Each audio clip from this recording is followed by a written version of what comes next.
Morning rush hour in the Slovak capital Bratislava, and people hurry on their way. Just 2% unemployment in the thriving west of the country.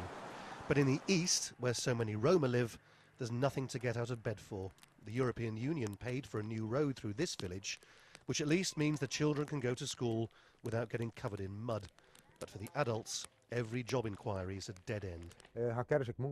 At the beginning they say there's work, but when they realise that the applicants are Roma, then they say call back later, or they say we don't want Roma workers. Those with short memories who say the Roma don't want to work have obviously forgotten when the Soviet Union had huge factories all over Central Europe and every Roma man or woman had a job. But it's all gone now. In Slovakia, as across the border in Hungary, there are massive industrial relics of communism. Elmer worked in his local steelworks right until the Berlin Wall came down. It was, he says, a golden time. We had a beautiful life. In the socialist days, everyone had work. There were tens of thousands of Roma in the steelworks.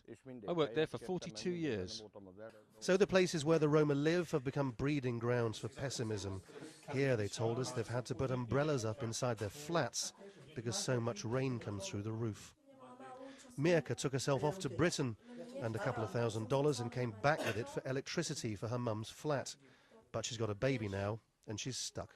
This was difficult because I am gypsy. It was And did they say to you, you're a Sigan, you're a gypsy? Faced with the choice of either no work or emigration, many young Roma are trying to learn a trade at school. But here the teachers found that even organising traineeships meets a wall of racism. At the start we had mostly white students and it was easy to find them a placement. We just called restaurants or hotels and they took 2 or 3. But as soon as we started training Roma children, the places dried up.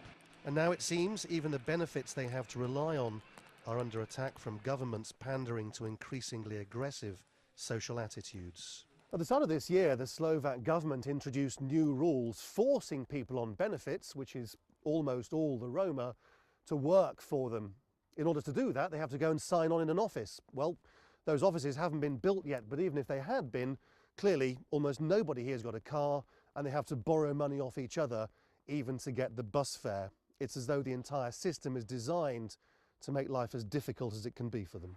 People say the Roma are lazy, yet any number told us that over time they've simply given up trying.